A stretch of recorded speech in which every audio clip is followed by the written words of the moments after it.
All right, everyone, it's Friday, and you know what that means? It is time for Manufacturing E-Commerce Success. I am one of your co-hosts, Damon Postolka, and we are excited today because we're going to be talking about the Purdue MEP and the high-value solutions they bring to help manufacturers reach success. I'm going to turn it over to my co-host right over there, that pretty gentleman, Kurt Anderson. Let's take it away. Hey, Damon, we've got you know what? First off, we have a repeat offender on the show today. So I think, multiple times. So she needs to be a better judge of character, don't you think? Yes, definitely. Find some different friends. But hey, what an honor. What a privilege. We have Ranae Stewart. And so we have something really new and exciting to share. Ranae, Happy New Year-ish. I guess, I don't know. Are we still saying Happy New Year? Well, Happy New Year to you. How are you? I'm great. How are you? Hey, I'm doing phenomenal. So now you've been on the show again. I must have fooled you the first time for you to invite me back. Well, hey, you know what? We both fooled each other, right? How that worked out pretty darn good. So you were on several years ago, had a great time. We were diving in. I actually, we were live together at a workshop, and I grabbed you on stage, and we did a little live stream in person at the National MEP Conference in Chicago. Got you back on today for kicking off the new year this year. You have something there's a little newness in your title. What's going on with Ranae? Anything new? Well, it's a little bit of old news, but I was very fortunate a year ago to actually be named the Senior Executive Director for Purdue MEP after 12 years in a variety of roles. As I shared earlier, I just wore everyone down, and they gave me the title. But it's been amazing. I mean, it's been such a fun year, and we've got a lot of great things going on. And I love my job. I love what we do, and I love our organization. Well, I'll tell you what, as a proud girl dad, I just think it is so amazing, so wonderful on multiple folds. This is Purdue MEP, the top engineering school in the country. You guys are with the Manufacturing Extension Partnership, which we're going to dive into for folks this might be new to. And, you are the leader of the pack. And so I commend you, applaud you, just wish you massive, massive, incredible success. And just, as I've been kind of on the sidelines, watching you grow, it's just been just thrilling. So again, well earned, well deserved, and congratulations to you and the entire team at Purdue. Thank you. Looking forward to the conversation today. Absolutely. So, all right. So let's dive in. Let's go here first. So for folks that aren't familiar with the MEP network, and what I'll do is I've got a little map here, but just give us a little one-on-one. Who is the Manufacturing Extension Partnership? What is this MEP that we're going to be talking about today? So the Purdue MEP organization is one of 51 centers. So for those of you that don't know, there is an MEP center in every state. And the easiest way to describe what we do is ultimately help small and mid-sized manufacturers become more successful. A lot of folks don't realize that almost 99% of manufacturing is comprised of those small to mid-sized manufacturers, which is typically 500 employees or less. And we help bring the resources that are much needed to those companies. And it's really about meeting that manufacturer where they are. So sometimes it's helping them with a lean implementation journey. Other times it's going, starting fresh for a new quality management system. We also do leadership development training, technology and innovation, helping companies identify cost-effective technology solutions. And that's just scratching the surface. That's where we spend a lot of our time. There's also supply chain efforts, which I'm sure everybody is familiar with that after what happened during the pandemic. I don't think anybody had really thought about supply chains before that. Not as much as they did, that's for sure. No, I don't know if they even knew what supply chain even. Yeah, like we just order stuff and it shows up. Yeah, that's usually about what it was. Right. Well, and people are like, what do you mean it's not going to be delivered in 3 business days? What, 3 months? Mm-hmm. Right. Yeah. Yeah, it's total disruption. You think about the container boats that were, stuck in the, taking things for one granted. after another. So Yeah, one after the on, other. on the bright side, because of those issues, that has really allowed for a resurgence in American manufacturing because Yeah. of those vulnerabilities, and companies realize that there's more to the cost of working outside of the US to just what you're paying. There's Mhm. a lot of other factors that need to be taken into consideration. So the supply chain work that we've been doing as a national network has really been pretty powerful. Well, and you mentioned the national network too, because this is one of the things with the MEP that I think is super cool. Is I may be in Washington here talking with Impact Washington about a project. They may not have an expert that they can go out to the entire MEP network, and they'll find somebody that knows about it in the network that can help them. And that is really I think when you look at today, we're talking about Purdue. You got tons of talented people there, and that's awesome. And if somebody comes to you at Purdue and you go, wow, we don't have somebody, you can go out to the entire network, and 99% of the time you get a response back from someone that says, yes, we have an expert, or that expert comes back to you directly. Absolutely. It's a really great point. We have sent our folks to, Tennessee, South Carolina, Utah. No one has called us from Hawaii yet. I keep waiting for that. Yeah, that would be a good call. That would be a good call about this time of year. Yeah, what on earth? We need to work on that, Ranae, right? Right. Yeah. But we've also pulled in from other MEP centers, for when you have those really specific requests.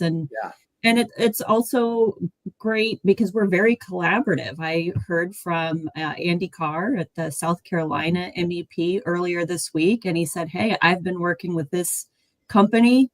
They like what we've done here, and they've got a facility in Indiana. I'm going to connect you so you can work with them directly in this area. So it really is a very powerful and collaborative national network. That's right. So the big takeaway here, small manufacturer, doesn't matter what state you're in, where you are, reach out to your local manufacturing extension partnership. There's a different name in each state, but just, Google that.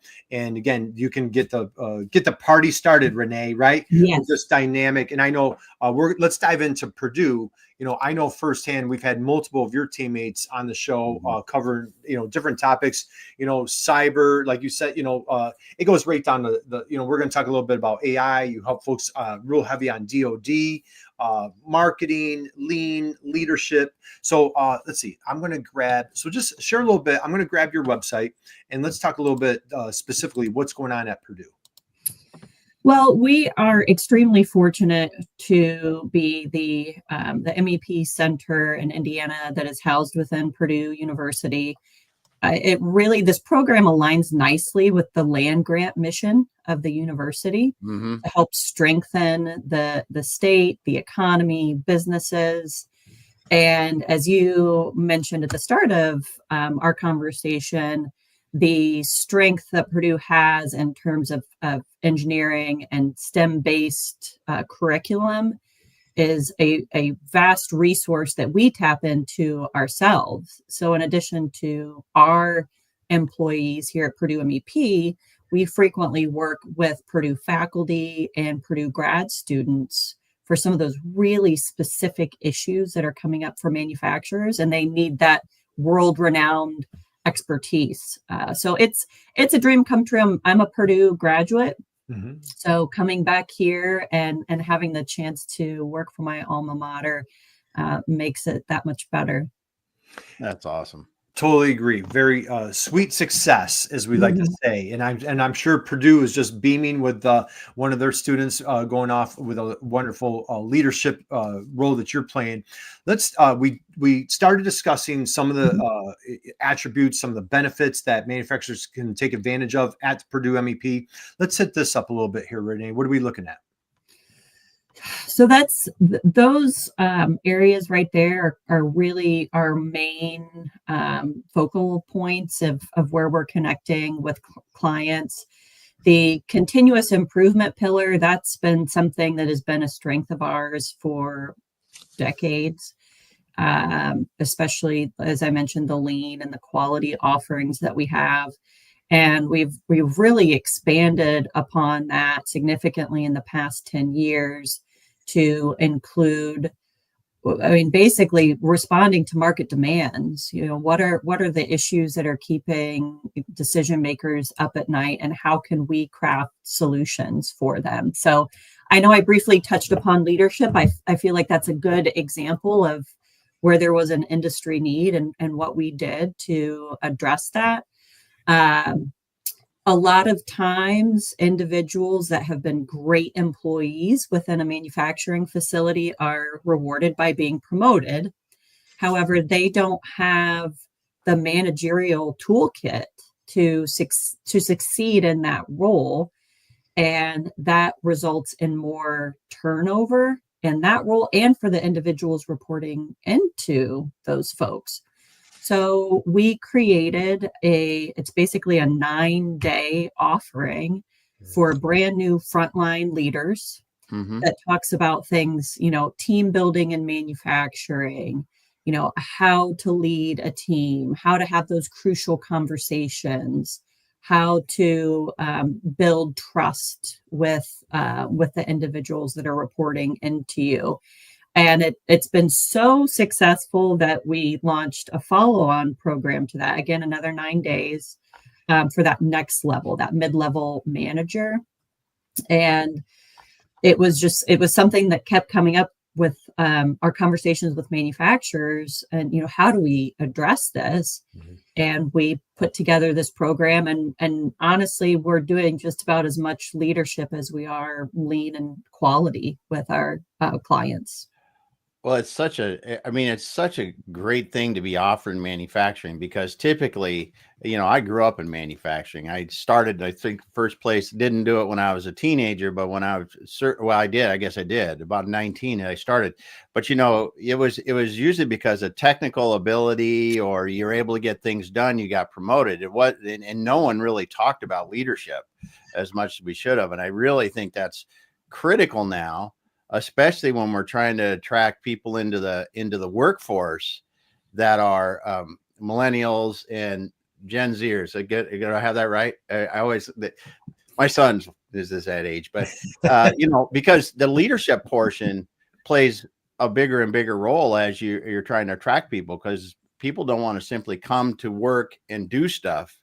They want to come to work and feel part of something. They want to be engaged, and they want to be a part of something bigger that is actually helping the world in some way. Exactly. And, yeah. Don't they call that Gen Z? Don't they also call them Zoomers?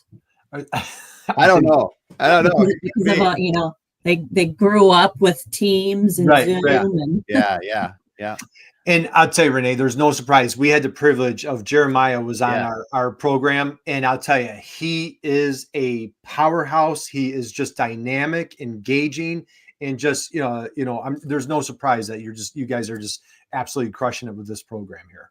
Yeah, he's done a great job with our offerings in that space, and has also done some work in terms of working with companies on their employee attraction and retention efforts, onboarding.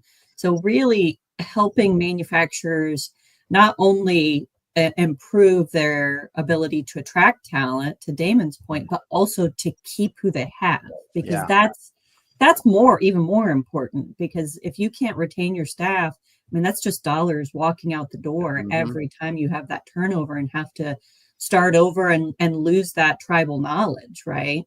Yeah. And so much of that is not the $1 per hour or $1 per year they get paid. It's about, do I have a good place to work? Do I feel I'm able to do my best work every day? Am I able to come there and enjoy it a little bit? It's just, there's so much in the leadership aspect of it. Exactly. All right, so I'd be remiss if we don't slide over here, Renee. So let's talk. Can we hit up a little cybersecurity, because I have to give a shout out to this young man right here, man. My brother Gene Jones. I have a call with Gene coming up this week. So I know you guys do amazing work on cyber. Can you just share a little bit here? We've been very fortunate here in our state that our Indiana Economic Development Corporation recognizes the importance of cybersecurity, and they have worked with us over the past 8 to 10 months to fund projects for companies to get their CMMC certification. Which, when you're talking about cybersecurity, that's what companies need to go through in order to pursue or keep any type of work with the Department of Defense. And I've had a lot of my peers calling from other states wanting to duplicate that recipe. How can we get the state to pony up some dollars and help these companies go through this process? But it's ironic to me. You start these conversations with small companies and they're like, oh, I'm not going to be on their radar. I'm the last person they would target. And it's actually the flip side. Yeah. You are more likely to be targeted as a small company. Yeah. And we've seen a pretty good receptivity from companies in the past 8 months wanting to go through this and address their cyber risks. It's a big deal. It's a big deal. There's a manufacturer in my corner of the world that, was hacked, hijacked, shut down, blackmailed. I mean, like everything. I mean, it's horrible. It's not even funny. It's horrible what is happening.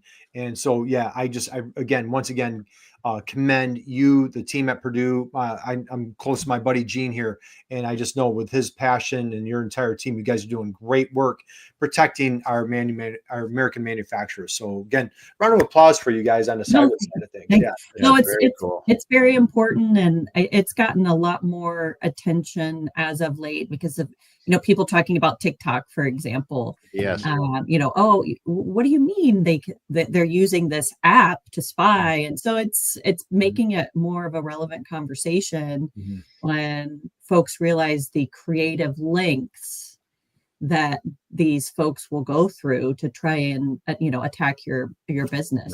Right. Yeah. Yes. I can tell you that just about every business I've interacted with has had some sort of security breach. Everything from the old school washing checks to one was more elaborate, not quite as bad as Kurt said. Had some big suppliers, multi-billion-dollar suppliers that got shut down by ransomware. But the one that was really interesting to me was, they're 20-ish $20 million company. They did a lot of work offshore, but someone took months to listen to emails, do things, intercepted a wire transfer, significant size wire transfer. Had them change the account and intercept it, had the wire transfer go to the wrong place. And luckily my client called, they hit the button and they called the supplier offshore and they said, no, that's not us. And somehow they stopped it, but it was several $100,000. And that, that's not it's not, in the whole scheme of things, not millions, but to that company, it was a lot of money. No, absolutely. And the hackers just continue to find other ways to be sophisticated and creative. Like, for example, I recently learned that you shouldn't be scanning those QR codes anymore. Oh, is that right? It is. So now I feel like I'm, like an 80-year-old when I go out to eat and ask for a paper menu because I'm not allowed to scan the QR code. You get a Gen Zer that kind of looks at you like you don't know how to use your smartphone to scan it. So I usually explain. I'm like, well, I'm not really supposed to scan these because of my job. Yeah. Wow, isn't that cool? All right, learn something new. Learn something new. I learned something new. So the other day. We can be David. We can stay tech challenge when we go to the restaurant. We're just like, hey, just give me the menu. All right, just give me the special of the day. I'm not even going to look at the menu, right? So that works too. That works too. So Ranae, how about can we jump into the Digital Manufacturing Technology Center? Can we take the scanner there? Cool. Because I believe I know I'm buddies with Kyle. I know Kyle has been a big raving fan of what's going on here. Talk to us here. So we have partnered with Telemon Robotics, which is one of the largest private companies in the state, to put together this technology center that has rotating applicable new technologies that can be demonstrated for companies. So we'll do one-on-one appointments with manufacturers that are interested in looking at some of this. And we also do open house events. We have one coming up in February, but it really allows for the individuals and manufacturing facilities to take a time out from being on the shop floor and come through and see a variety of different technologies on display, talk with a subject matter expert, try it out themselves, and really see, how it could be applicable for their operation, how easy it is to utilize a lot of this. I have actually programmed some of the cobots in that space, which says a lot because I am not an engineer by trade. And we try and swap out what's on display depending on receptivity. I mean, initially we had some virtual reality and augmented reality in there, and just it didn't really resonate and didn't seem to be a solution. So we swapped that out and are highlighting some other potential solutions for companies. So it's really cool. The last open house that we had, I think there were over 60 individuals that showed up, which is a pretty good number. And they stayed for, it wasn't just, I'm going to pop in for 5 minutes. There were a lot of really in-depth conversations and follow-up to try and help them see, one event, one place. Let's take a look at 10 different technologies and what might be able to be used in my facility. Yeah. And that's the hard thing for a manufacturer is to be able to see different types of technology and really experience it in action. Mm-hmm. And because otherwise you're an engineer, you're someone that you're charged with buying that piece of equipment, and those pieces of equipment are not cheap.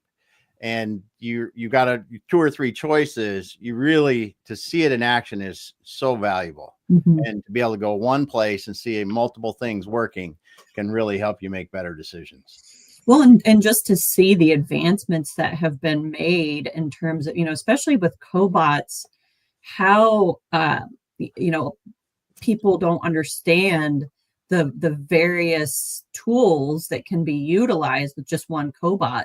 That end of arm tooling can be swapped out. Yes. So it's not just a solution for one area. It can be a solution for several areas. And typically the function that cobot would be doing is usually one of the highest turnover roles within a facility. So let's take that individual that's doing a pick and place and use their talents in another area of the operation.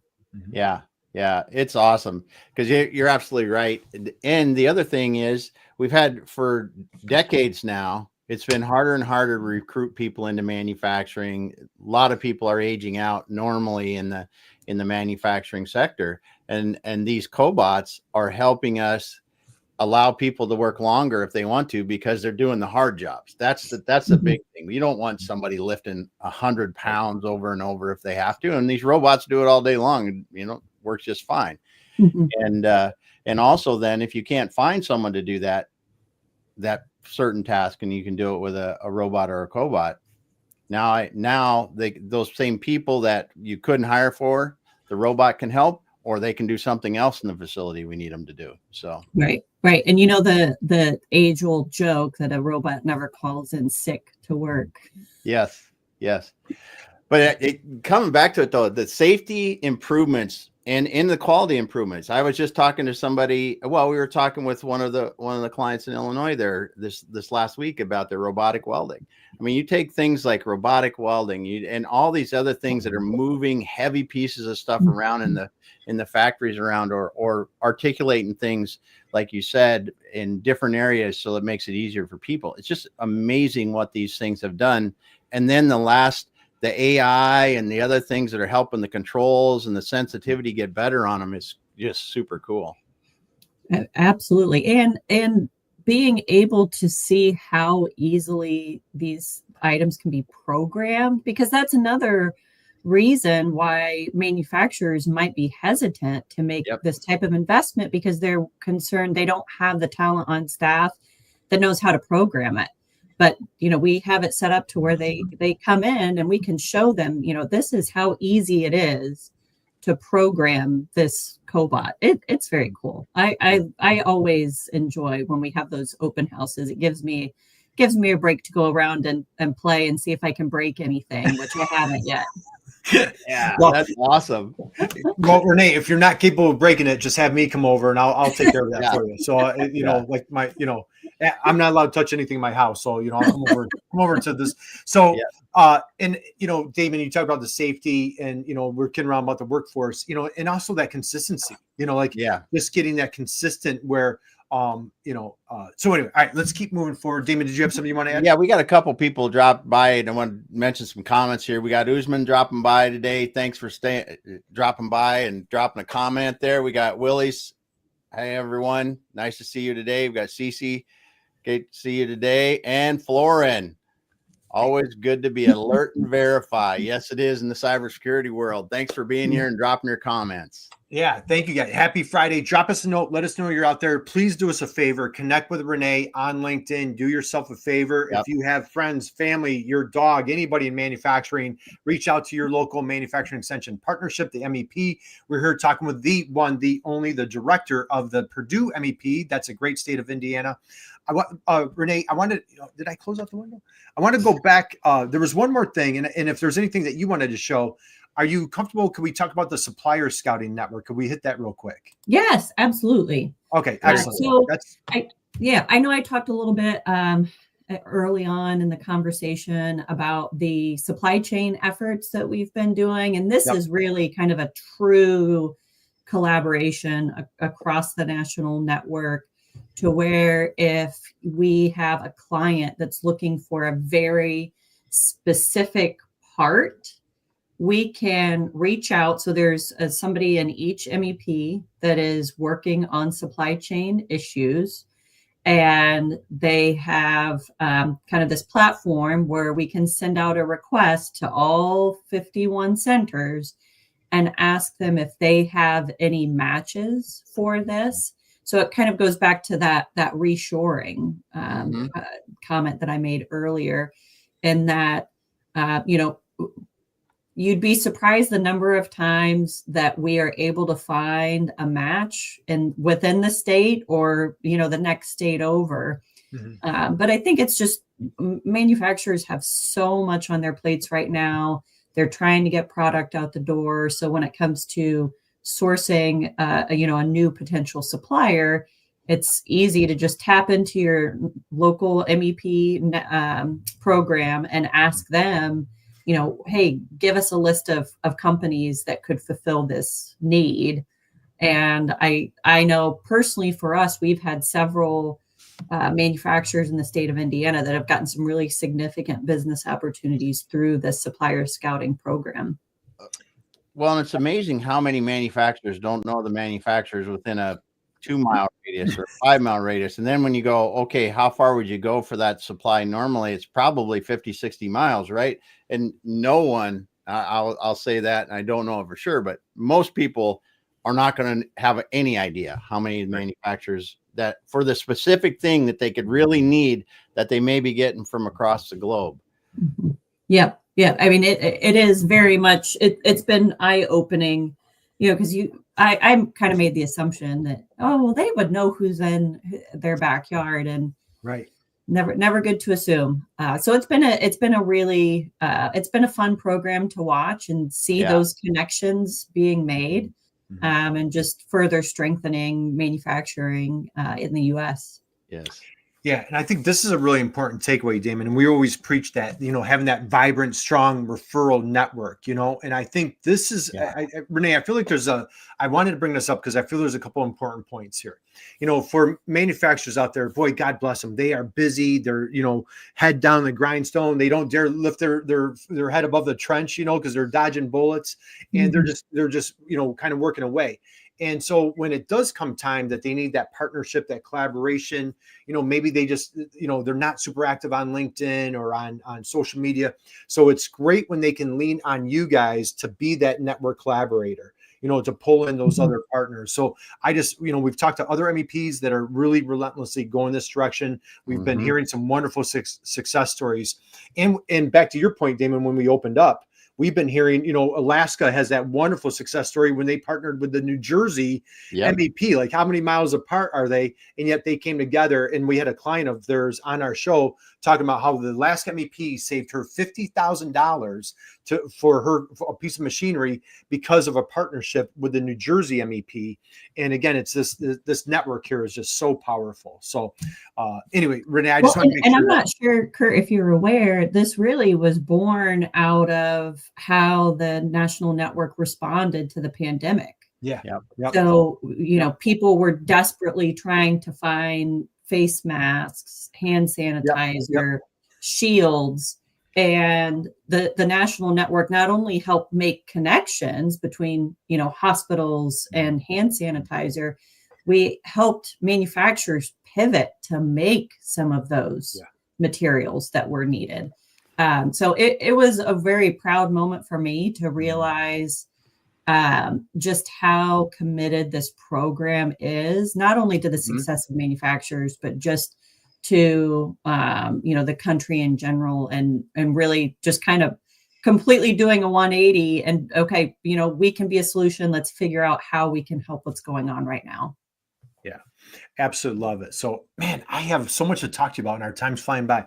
How about any other services that we want to recap before we move forward? Is there anything else on the list that you want to really touch on?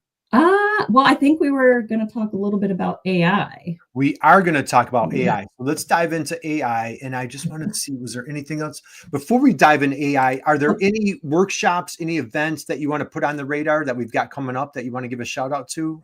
Well, obviously the Technology Open House, the DMTC that we have coming up in February. I think it's maybe February 20th or 21st.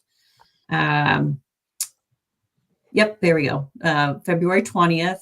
Got some great leadership offerings, some new things. So that personal accountability and taking care of me is a new offering that Jeremiah has been working on. So I'm hoping to make it to that one. But we have, it's hard to name one. We have so many great things going on throughout the state and some online.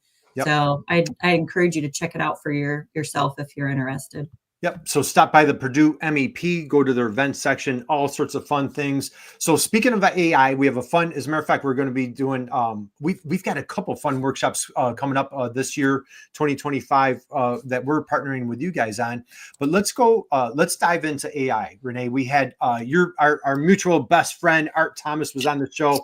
My goodness gracious, is that guy just fiercely excited about AI. And I know you guys are doing wonderful work. Let's hear what's going on with AI at Purdue. Absolutely. Well, I'm very excited about this. I think the amount of publicity that AI has gotten has really elevated Industry 4.0 in front of manufacturers and opened their eyes to the various possibilities that are out there. So I will admit I was a little bit intimidated myself by AI and how to use it. And we had an internal session where one of our subject matter experts, Cindy Farr, did kind of just say, hey, this is how I'm using this in my day to day. And this is how I'm starting to help clients use it. A good starting point with a position description, right? Go to ChatGPT and just say, I'm trying to write a plant manager PD for the automotive industry. And, it gives you a starting point. SOPs, another thing, just to go in there, use ChatGPT. So we were having a little bit of fun. I have to tell this story because it's amusing to me. So since it was an internal session, we were kind of meeting and playing around with it and stuff. And I was incredibly fortunate to have been invited to the White House last year. Oh, is that right? Yes. To talk about workforce and the MEP program and some things that were being considered. Nice. And I'm not normally like this, but what do you wear to the White House, right? So we used ChatGPT to tell me what to wear. Oh, did you really?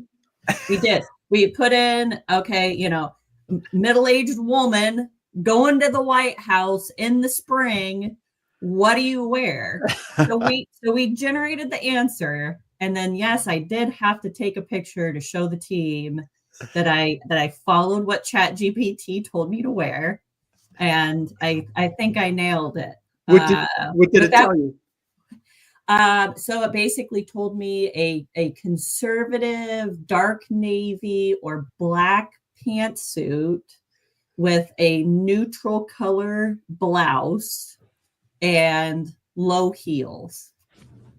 Perfect. It was probably more, in detail than that.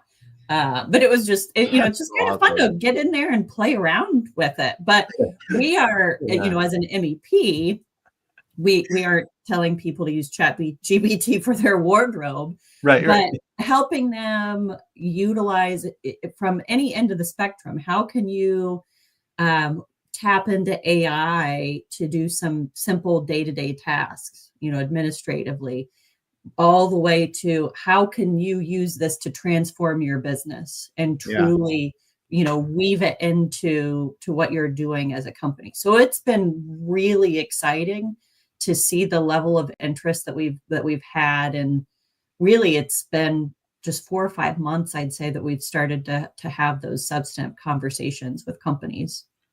Well, it's getting easier and easier to use. That's the thing. And the models are getting better. The voice interaction now is really something to see. And like you said, going from zero, we're trying to do something 0 to 100, but getting from 0 to 30 or 50, that blank page syndrome is a killer. And when you just start putting, hey, give me some ideas for this, give me some ideas for that. Like you said, it could be a job description, could be what you need to wear, what you should say in a situation, that I've heard of people do it just so many different ways to use it. Mm-hmm. Yeah, it really is. And I would encourage anyone, just go pull it up and just kind of play around with it and experiment. And you can refine it too. You get started and, not as you mentioned, Damon, going from 0 to 30. Well, if it's only a 30, then you can refine it and say, write it from the perspective of, a 5-year-old, not that you really want to do that. But you can start adding more and more parameters to it to really hone in on kind of what you're wanting to get you maybe 0 to 55. And then you just have to take it that, last little stretch to get it final. Mm-hmm. Yeah. And there's some of the easy technical things. I never even told me this a few months ago, use it for your Excel formulas. I mean, how many hours are wasted every single day because you don't know how to do an Excel formula, and all of a sudden overnight you're an Excel expert. Yeah. Oh, yeah. That's a good. I haven't used it for that, but I feel like I'm always messing up. Where you need parentheses, where you don't need parentheses. It takes care of all that. It'll write ugly big log ones using things that you never knew were available, and it works. And you're like, woo. Right. You get that little yes, it's nice. You drop it in and say, hey chat, what am I doing wrong here? So yes. All right, so let's slide in here, Ranae. We've got a wonderful event coming up in March, I believe, that you're going to be speaking at. Just kind of a little big deal, right? A little big deal. Where are you going to be speaking at in March, and what are we talking about? So I didn't ever think that this would be like my real life, but I mean, it's hard to top the White House, right? Like getting invited to go to the White House. But I am going to be speaking at the incredibly famous South by Southwest event in Austin in March. And it's about one of the things that I am probably most proud of that we've done during my time at Purdue MEP. And it's about second chance hiring. So we have a workforce development program. It's a 10-day boot camp that we rolled out formally in 2018. And since that launch, we have trained about 2,000 people to prepare for a career in manufacturing. And many of those folks have been justice involved. We've actually been within state and correctional, state and county correctional facilities. So, before the individuals are even released. And it is just, it's life-changing. And, being able to see the impact that it's had. I mean, it just is like, if you ever want to just feel like phenomenal, just go in and sit with a cohort of these folks that have renewed hope. Right? Because the number one indicator on whether someone ends up incarcerated again is employment. So how can we best set folks up for success upon re-entry? And this program has been, just one solution of many that are out there. So I am just incredibly fortunate to be able to have a platform to talk about that program at South by Southwest. And 2,000 people, over 2,000 people have gone through your programs. That's incredible. Yes, it is. It is. And manufacturing gives these people a career that has advancement levels to just great careers and lifestyles it affords, and just so much benefit. It is. And when we first embarked upon this, we felt like we were on to something. Yeah. And when I really knew that it was something special was when it was one of our very first cohorts within a correctional facility. And we had a participant ask to stay incarcerated longer just so they could finish our program. Oh my, that is, wow. Yeah. I mean, it was like absolutely unbelievable. And it's just been incredible. And, whenever I want to get my kids' attention, if they're not paying attention in the morning while they're having their breakfast, they'll be like, "Hey guys, I'm going to jail today." And they'll be like, "Wait, what?" Drop the mic. That is wild. Yeah. So it's been very eye-opening. To finish so kudos to you, Ranae. Again, gosh, you're so inspiring. How does one apply to South by South? Like, how did this come on your radar? Were you guys proactive and you initiated it? Did they contact you? Like, how'd that go?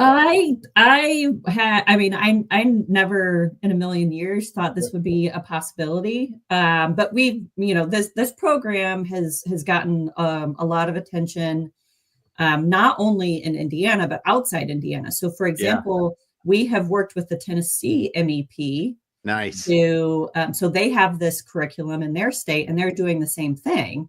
So it's had gotten a lot of attention. I've written some articles around it and done some informational sessions, interviews, and NIST MEP actually came to me and said, "Hey, this is really special, and it tells such a powerful story of what we can do as a national network. We want to put this up for, proposal to South by Southwest." And I never in a million years thought it was going to happen. I'm pretty sure I committed to Julie Warner that I would wear sparkly cowboy boots if I got picked. Called your bluff. You called your bluff. So now you have to get the sparkly cowboy boots. Now I don't even know where one goes for.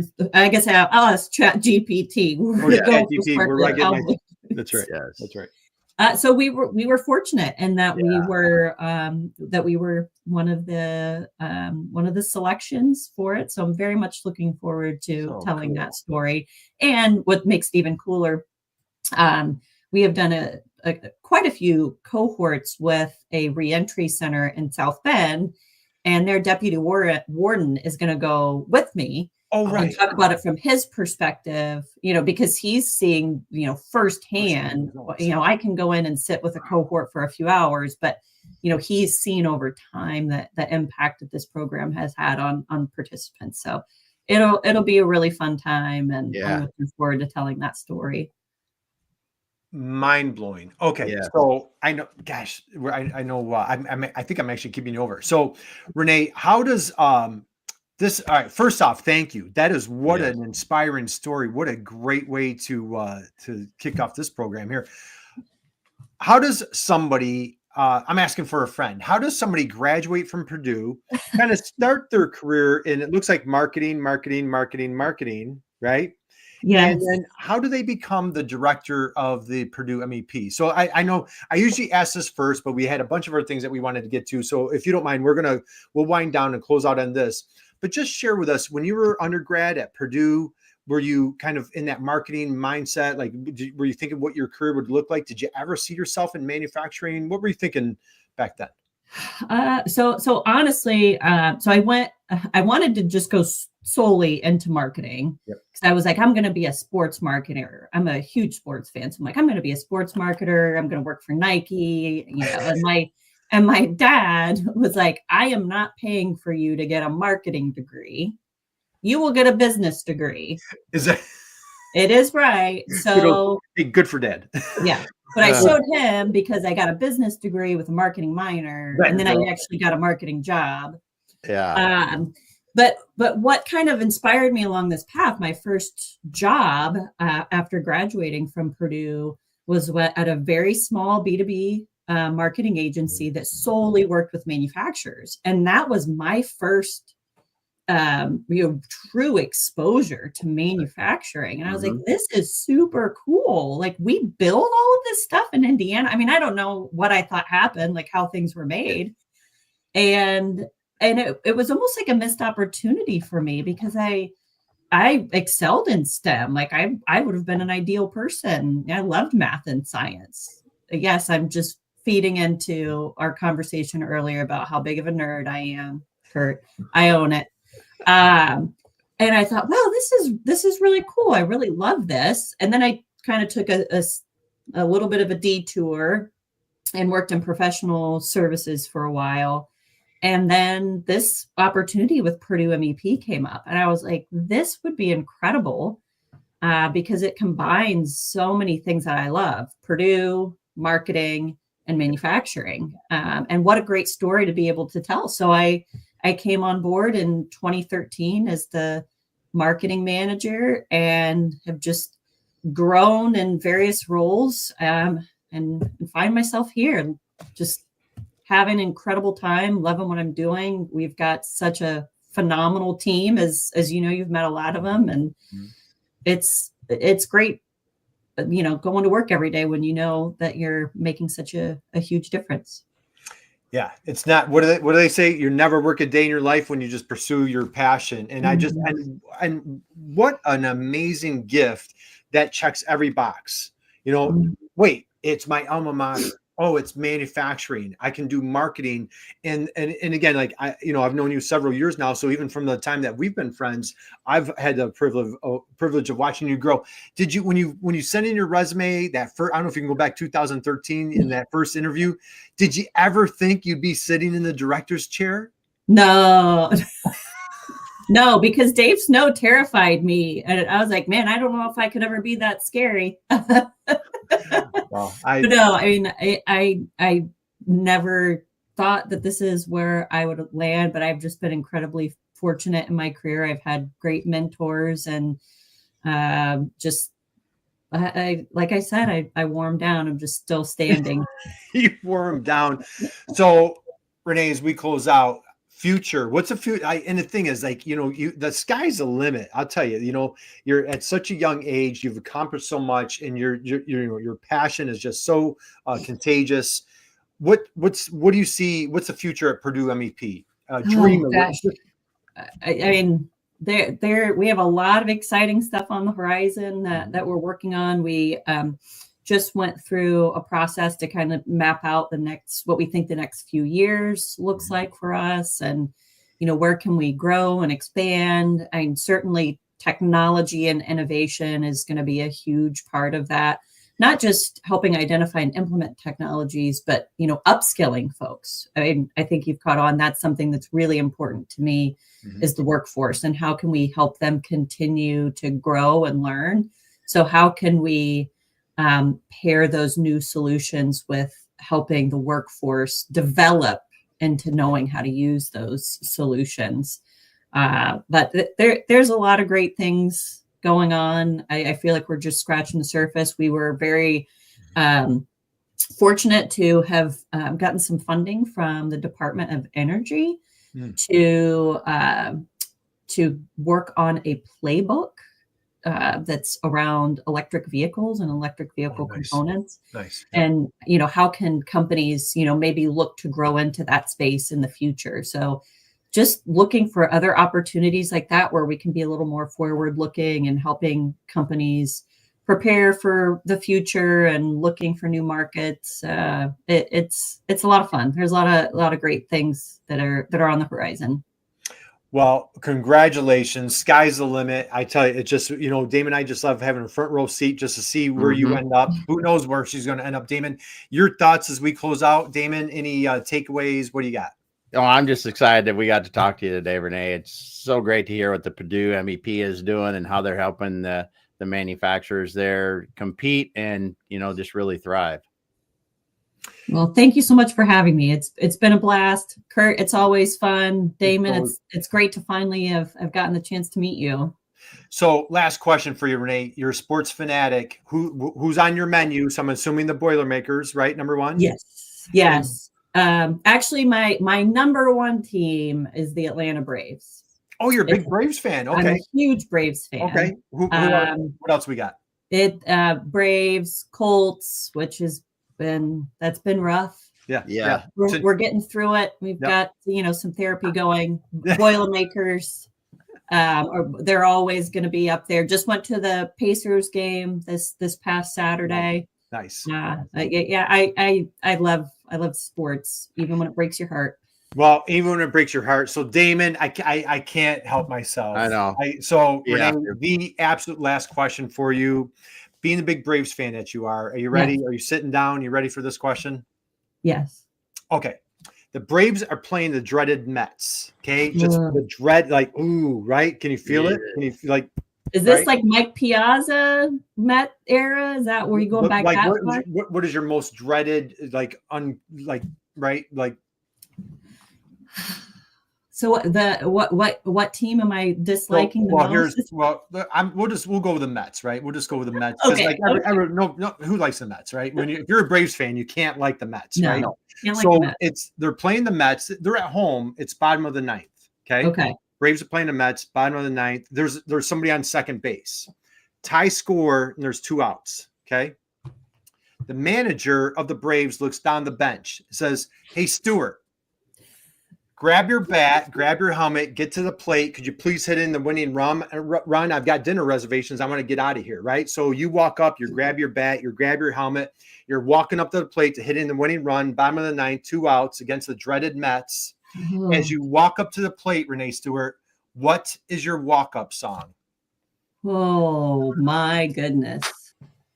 That is a really tough question. And I don't know if you know, I'm a huge music fan. These are my top 6 concert experiences.